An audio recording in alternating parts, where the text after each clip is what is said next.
This is the Demographics Decoded podcast with me, demographer Simon Kuestenmacher. And me, Michael Yardney, property and wealth creation expert. And this is the podcast where we unveil the trends shaping our futures. Have you ever stopped to wonder if there's ever been a better time to be alive than right now? Or maybe you thought about unimaginable challenges living in the past centuries.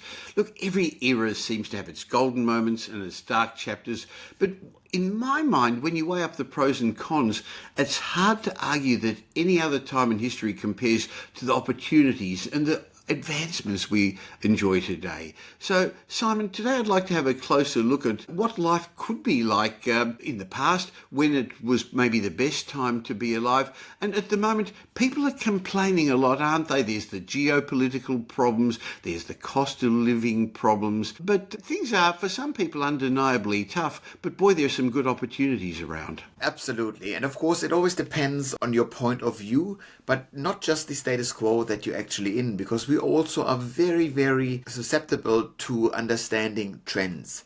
And so if we are on top of the world and things get a tiny bit worse, we feel bad because we expect things to get better, and the direction of development sometimes is more important than the actual status quo, the level, so to speak, on which we find ourselves in. Well, most people don't have context of what it used to be like to live in the past. So maybe we could have a talk about some of the good times of the past, and then we can also have a look at some of the more challenging times. But a lot of people watching our podcast or listening to our podcast on baby boomers, and I guess in some of the previous podcasts we've done, some people have been a bit jealous of the baby boomers, saying they've had the best time in history, they've had it easy in the past. When would you say was a good time in history? If you look at the decades when the boomers were first born and then started to grow up in, so the 25 years following the end of the Second World War or so 1945 to maybe the early 70s, that was a good time economically speaking, and of course it was, from a certain kind of political perspective, it was great to be part of a generation, a big generation that the boomers were, that could, by their sheer size, the force in numbers, they could change society. So they had a very, very strong impact on shaping the world, and that's cool, I guess. But would you argue that this was the best time? Because lots and lots of these social changes that boomers fought for, when you look at something like the sexual revolution, when you look at something like an equal rights movement, they sound like cool achievements, and they are, but they of course come from the exact opposite. So you had to fight extreme discrimination, extreme sexual repression, and so forth. Is that a good place to come from, or would you rather enjoy the fruits of the labor of the baby boomers later on? Up to discussion. A lot of people, Simon, said we had it easy in those days, and being a boomer myself and being born in the early 1950s, it wasn't that easy. It wasn't easy getting in the housing market. People say, oh, it was cheaper then. Yes, but the banks didn't lend money as easily, and women's incomes weren't taken into account. And they're really, in the workplace, women had a much harder time as well. In fact, it was only in the later years of the baby boomers' lives that women started to get some equality in the workplace. Exactly. And so I guess it depends on your own perspective. But the beautiful thing of looking at the past through rose-colored glasses is, of course, that you view yourself in the present in a more favorable light. Yes, that makes it hard. That you justify your own struggles right now, and you make them even more heroic by comparing yourself to a past. And the way that we view the past always gets shaped in a way that suits our temporary needs right now. Therefore, historical work is actually extremely difficult because we need to kind of let go of our status quo bias, of our hindsight biases that we have when we look at things. So it's challenging, but of course you can understand kind of the joy of a baby boomer cohort, of being part of. You just think about the 70s, when the world seems to be opening up to you. That is a very, very exciting thing when you, from a social perspective, get to explore more possibilities. And of course, the music was objectively better back then. Definitely. But look, we also lived through a period, the baby boomers, of economic prosperity. Prosperity saw technology advanced rapidly. And as you said, societies rebuilt themselves.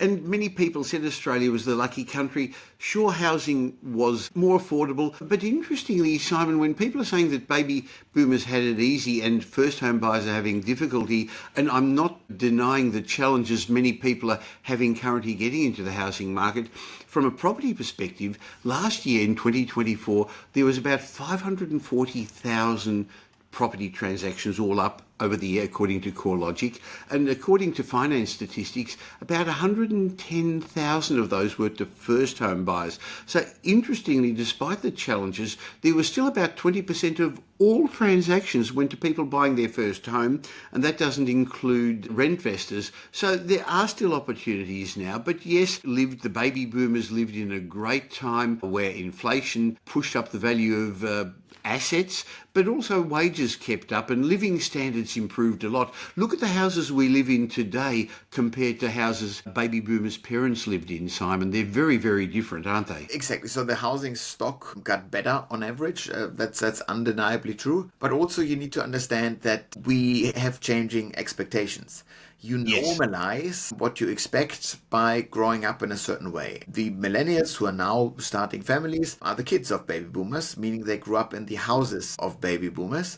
And so boomers had a chance to buy relatively large homes, and that is now what you expect. So everything less than what you were used to when you grew up very much feels like a loss in comparison. And so therefore that's challenging to buy. Many millennials could afford a house if they go to the absolute outskirts of town. But they say, no, my kind of lifestyle, my kind of work, the kind of expectations that I have, they want to be closer to the city center. So even in the inner or middle suburbs. And there, of course, housing becomes stupendously expensive. And of course, we have an absolute shortage of housing. There is just not enough being built. So the challenges are very, very real and existing at the moment. But there is of course the expectation that we instilled in the young people that no, you need a house, and the house that you need to want, that is actually a big freestanding house, and these houses are just very, very expensive. Now, Simon, you brought up an interesting point. What makes one happy? And I think happiness is a combination of your expectations and what you currently have. So the expectations when I grew up, a lot of people shared bedrooms with siblings. You had one bathroom, you didn't have an ensuite, so you had to take it in turns to go to the bathroom in the morning and get your siblings out of the shower in time so you could get to school. The toilet was often outside. You did have a backyard to play in, but the house was much smaller. You didn't have a media room. You played outside. You didn't have computers. So our expectations were different, and we were happy in those days. I rode my bike to school because it was cheaper than catching a tram in those days. So if we look back at when the best times were, I'd say one of the great times was the post-war boom of the baby boomers. I think another interesting time, if we look back, or when people will look back in the future, will be the digital revolution. The last 20, 30 years from the 90s, boy, things have changed related to technology.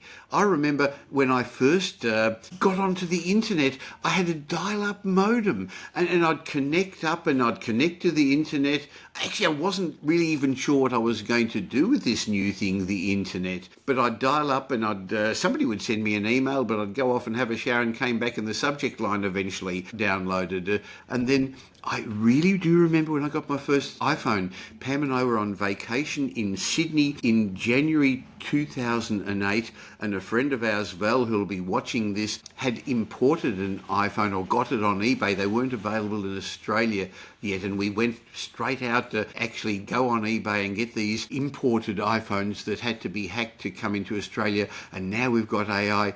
boy, a lot has changed. Australia's seen a mixture of, I guess, challenges, but boy, we've had some triumphs. Yeah, if you look at the digital age, so to speak, that started in the early 90s as a great time to be alive. What always helps is when you have economic stability in your particular area. That helps the mood. You feel that things are going up. And of course, you have a technological opening. And you mentioned the internet. It's a nice thing. So first you get computers into the offices. That changes it. But they're not in the homes, in every home. Bit by bit, you have the PCs at home. And so you go, yeah, the computer is the future. We type things, we do something. But then it's really the internet that makes this technology omnipresent. And as you said, Definitely. at the beginning, you're not quite sure what to do with it just yet. It's the same with the first iPhone. The first couple of apps were a bit silly when you had, the Zippo lighter that did Solitaire. you got like, oh, I can play solitaire on the phone. You have this beer glass because it tilts and it looks like a real beer glass. There's no function in it, but you got okay. I see that there's something cool, but right now we're not yet unlocking the full power, and that's what we're doing with AI at the moment. Everyone is playing with it. Lets AI write a couple of texts, asks it a couple of complex questions, whatever. It's all fun and games, but have we unlocked the real power of AI yet? No. And so this is of course very exciting from an investment perspective as well, because remember the 90s when everyone was like, ah, this internet thing, I think that's really going to be the thing. So let's invest in the internet. And what did you do when you wanted to invest in the internet? You bought probably Alta Vista stock. And it turns out that wasn't the one.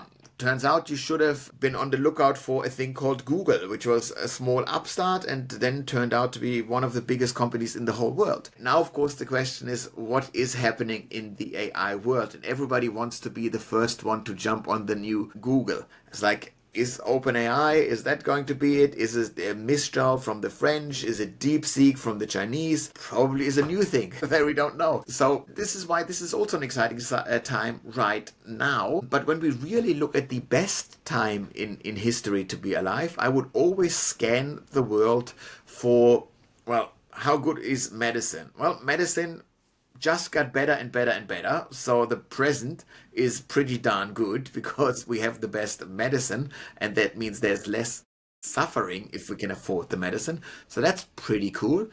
And then I would look for times that are free of war and where the economy tends to grow. And it doesn't matter whether it is boomtown or whether it is just humble growth.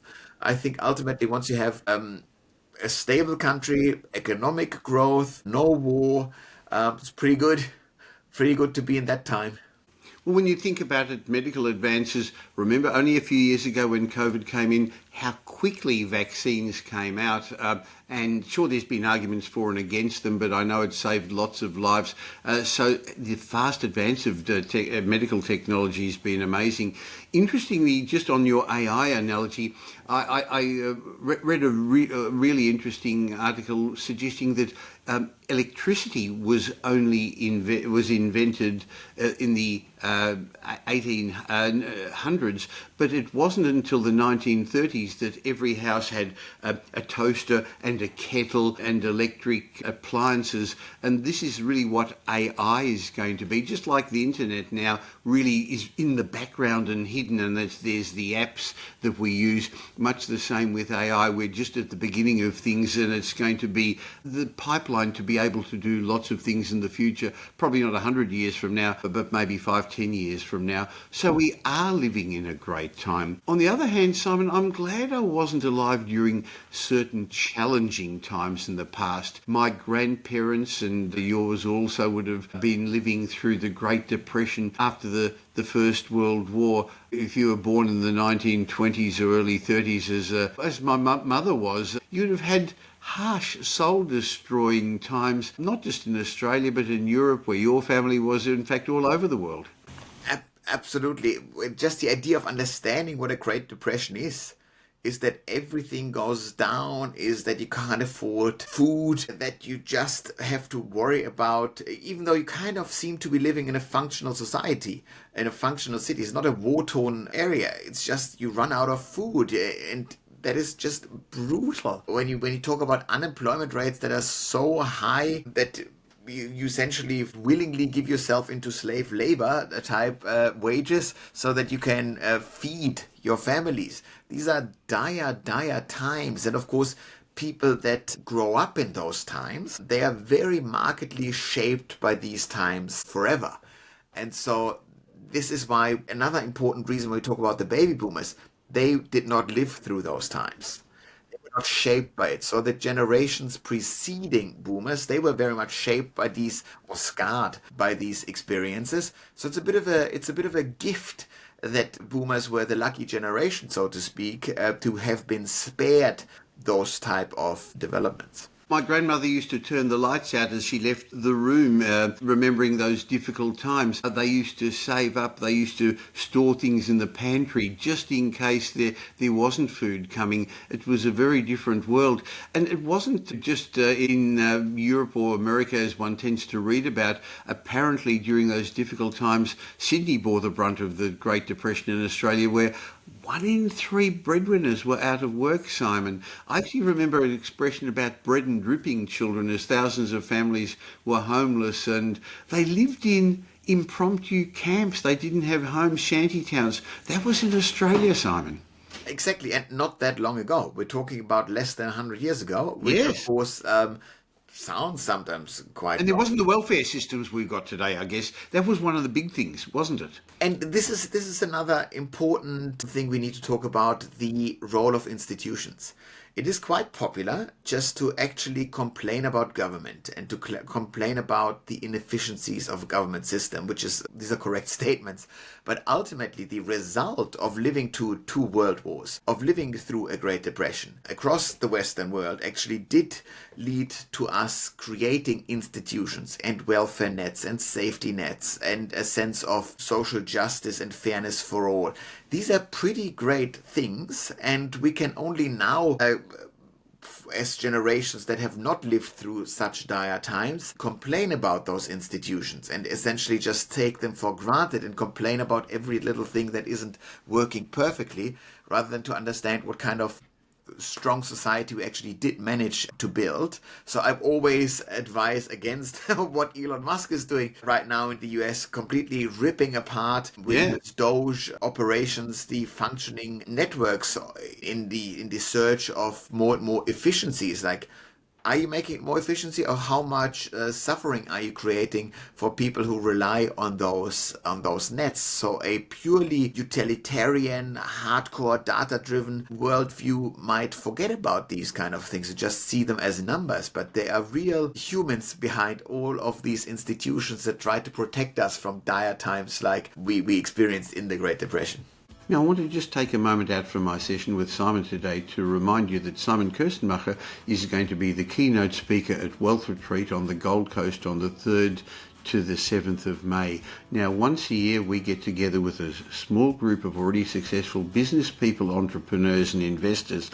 And Wealth Retreat's not a property seminar. Wealth Retreat is really, the theme of Wealth Retreat is where are you going to be in 2030, in May 2030, in 5 years' time, in all areas of your life. So it's a holistic seminar. Now, we spend a lot of time talking about property and about tax and about finance, and Simon's going to talk about the future. But I suggest that you go to wealthretreat.com.au and find out about it.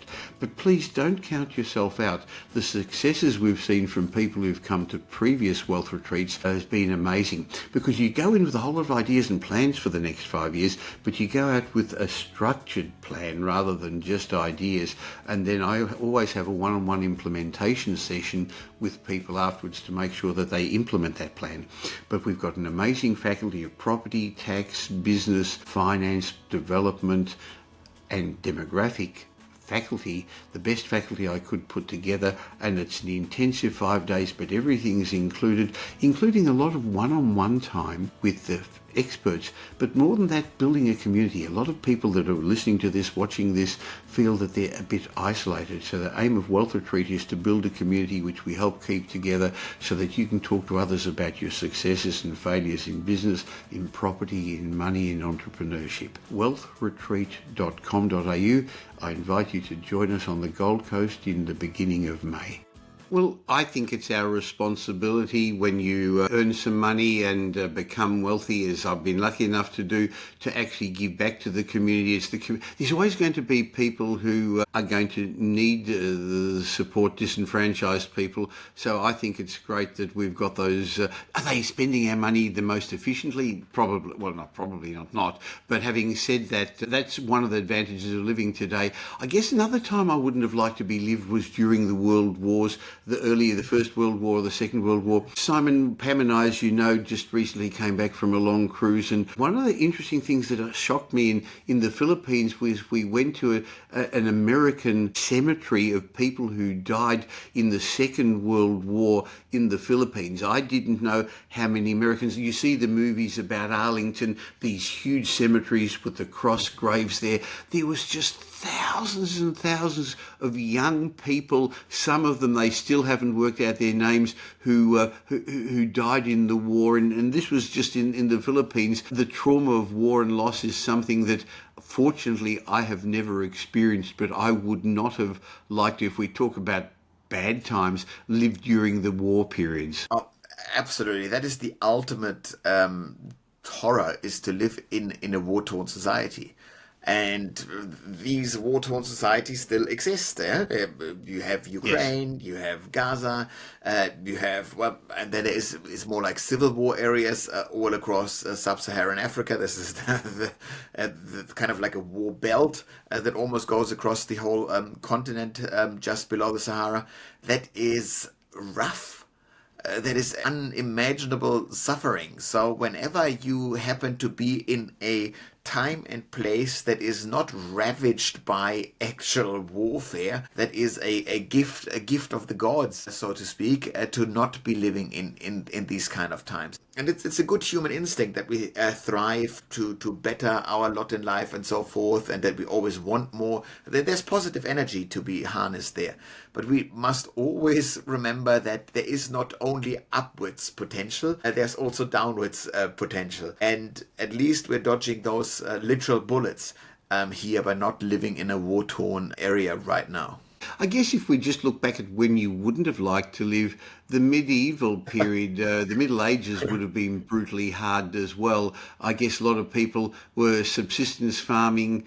Now, there's no doubt that that's still happening in some parts of the world today. Again, in my recent travels in Southeast Asia, I came across some very poor parts of the Philippines where people couldn't even afford, not a refrigerator, they couldn't afford the electricity to run a refrigerator, and there were still in some of these poor islands subsistence farming, and if they couldn't grow the rice, they'd catch the fish and they'd just share them with others in their family and I guess with others in the community. But boy, the Middle Ages would have been pretty terrible too. Just imagine non-existent healthcare. When we talk about rights, witch hunts. So the idea is, out of these kind of horrible times, to be honest, I'm sure it's not all horrible. I'm sure in this, the human condition still flourished and you had moments of joy and celebrations with your fellow men, whatever. That's all fine. But ultimately, is this a place that you would want to live in? Absolutely not. If you have no medical support whatsoever, super low birth rates, extremely high chances of dying at childbirth, social structures that are so rigid that your lot in life is determined by your birth 100%, and you are trapped in poverty for centuries, because there wasn't any kind of social movement for literally for centuries. You just were born in place and that was it. Pretty uninspiring, so to speak. One bad harvest and your family dies. Yes.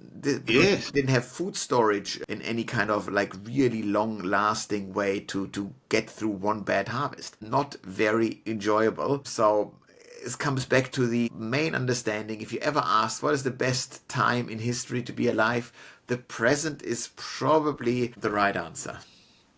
Now, some people watching this and listening to this are thinking, hey, this is a nice chat between two guys. What's it got to do with demographics? Each week, Simon and I bring this Demographics Decoded podcast to you. And if you've enjoyed our chat, please take a minute to subscribe to this on whatever podcast app or YouTube you're watching. And we do spend a lot of time talking about our future and demographics and how it's going to affect business people, entrepreneurs, and property investors. But I think today's chat, Simon, was really just to remind people that despite all the challenges, we're living, as you say, in the best time in history. Warren Buffett talks about the concept of the ovarian lottery, the idea that the circumstances of your birth, including when and where you're born, plays a huge role in shaping the opportunities in life. And there's no doubt living in first century Australia, where the majority of people are watching this and listening to this, being born now is hitting the jackpot in the lottery, isn't it?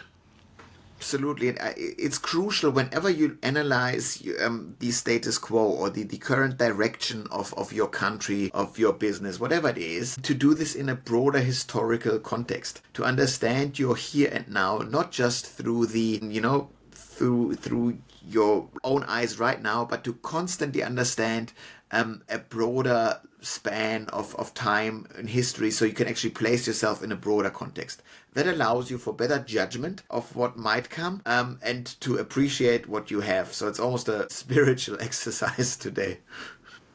Yes, I guess it is, because we're living at a time of technological advances. They're reshaping how we live, medical breakthroughs, and that's extending our lifespans. And we are having social progress. It's making society more inclusive. Well, at least in Australia, Simon, we won't talk about what's happening in other parts of the world. We're living in a country with a stable economy, access to world-class healthcare, education for our children.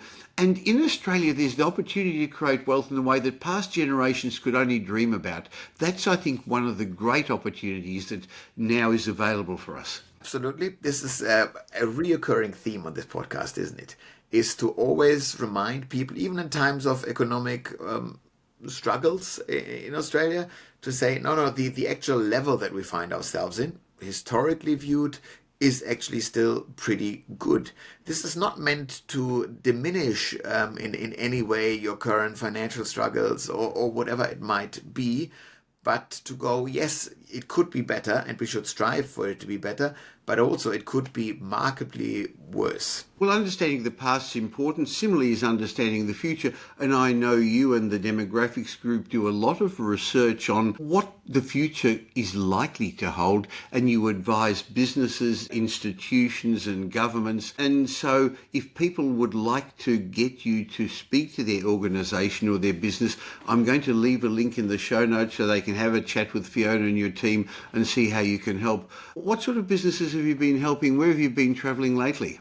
Well, I recently spoke to car sales people, a big conference in Queensland, to car sales people. We've done a podcast recording just a couple of weeks ago about just that topic. So these are people, of course, riding a high at the moment, because you had in 2024 was the best year in Australian history for car sales, because you had pandemic catch up. So to speak. There was a massive shortage of stock during the pandemic. That means there was pent-up demand in the market and population growth. And so you have all those wonderful sales in 2020. Everyone has been very, very happy. And now essentially the market has caught up. And now the market has to deal with the realities. And we then overlay this with demographic data and try to, work with these people to what kind of sales can you expect? What's the kind of future outlook? Because they were a bit doom and gloom that the boom times are gone, but I'd say don't worry about it. There are plenty of demographic developments that will work just fine for you. Sometimes with clients I don't have all good news. Sometimes news are a bit more scary, but this is the fun bit about demographics. It always gets adjusted to the client, to the audience in question. And we'll then just see what the demographic perspective of this topic holds for you. Interesting. I guess what we're getting at is that there are going to be challenges, whether they're business challenge or the climate change or housing affordability or the growing inequality. We've discussed each of these in previous podcasts, and we'll they'll come back to them again. But I think, Simon, today, in today's society, we've actually got the tools, the knowledge to be able to collectively address those. So that's one of the reasons I think we're living in one of the best times in history, that there's more opportunities than ever, and we're going to solve problems better than we have in the past. And there's hope. I think that's also an important thing. If you look at certain kind of societies, where was the hope? The hope only exclusively laid in the afterlife, is that there Yes. will be a better life once you die. We have a fighting chance to make a better life while we're still alive. And in my book, that's a pretty good thing. So the bottom line is we've already won the ovarian lottery. So for the people watching this, listening to this, my message to you is now it's up to you to make the most of it. And please come back once a week to watch or listen to the Demographics Decoded podcast. Simon, I look forward to catching up with you next week and having a bit more talk about demographics. Fantastic. I'll catch you next week. This Demographics Decoded podcast has been brought to you by Metropole Property Strategists. We provide a complete range of services to help our clients safely create intergenerational wealth through strategic property and wealth advice. If you're looking to buy an investment property or your next home, why not have a discovery chat with one of our wealth strategists? Just go to metropole.com.au and explore your options. You'll find we're much more than just another buyer's agent. We provide a complete range of services, including property advisory, wealth advisory, home buying, buyer's agency, property management, renovations, and development management services. The team at Metropole will help you with frameworks that I've fine-tuned over 5 decades and we've been helping clients with for well over 25 years. We're big enough to tip the scales in your favour, but still small enough to care. In between these Demographics Decoded shows, you can follow me on social media, and I suggest you also follow Simon Kuestenmacher. You'll find him regularly posting on all social media platforms. And thanks for spending the last little while with Simon and me. I hope you got some benefit from the show. And if you did, and you know somebody who may also benefit, please tell them about Demographics Decoded. There's a share button on every podcast app. I hope you're going to be doing them a favour, and you're definitely going to be doing us a favour, helping us in our quest to make as many people as possible aware of the demographic changes that are going to be shaping their future. And of course, if you don't currently subscribe, we'd love you to. And of course, any of the information that we've been sharing with you is general information because we don't know your specific circumstances.